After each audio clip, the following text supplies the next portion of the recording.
Kama ilivyo desturi, sisi kila mwaka tunakuwa na sikukuu ya shukrani, yani tarehe 1 Januari kila mwaka, na huu ni utaratibu ambao sisi tumejiwekea kwa ajili ya kumshukuru Mungu kwa ujumla kabla hakijaanza mwaka mpya. Kwa hiyo leo kama ilivyo desturi yetu tumekuwa na hii sherehe hali ambapo tunaandaa chakula, tunakula pamoja, na kisha baada ya hapo watu wanatoa shukrani zao mbele za Mungu.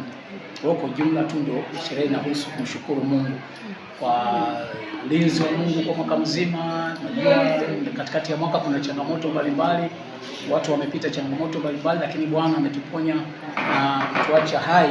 Kwa hivyo tunachukua nafasi hiyo ya tarehe 1 kwa ujumla kanisa, kwa familia, kwa mtu binafsi, kwa vikundi vya huduma, kumshukuru Mungu kwa ajili ya matendo yake makubwa.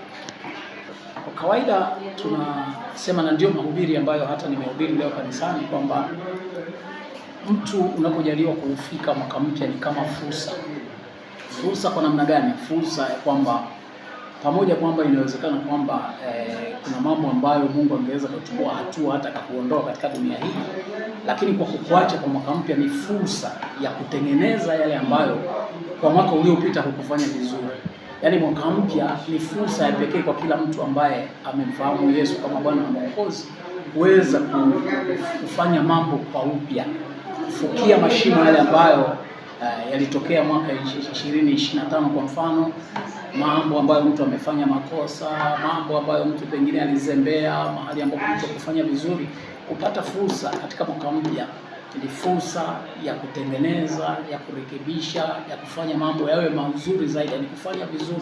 Kama ni huduma, basi kupanua wigo wa huduma zaidi. Kama ni imani, kuwa na imani zaidi, kwa maana ya kwamba kuendelea kufanya vizuri kwa viwango vya juu kuliko mwaka jana. Na hicho nafikiri ndicho Mungu anachotegemea katika maisha yetu. Kwa ujumla kama Watanzania, nilisema tu kwamba tunajua kwa mfano mwaka 2025 kuna changamoto ambazo zimejitokeza, kuna makosa yamejitokeza, lakini kwa sababu Mungu ametupa neema tumeweza kufika mwaka huu 2026, ni mwaka mpya. Ni vizuri sasa kuangalia yale ambayo pengine kama serikali hawakufanya vizuri, basi waboreshe, wafanye vizuri zaidi. Yaani yale makosa ambayo pengine yalifanyika kwa mwaka ule, mwaka huu yasijirudie tena.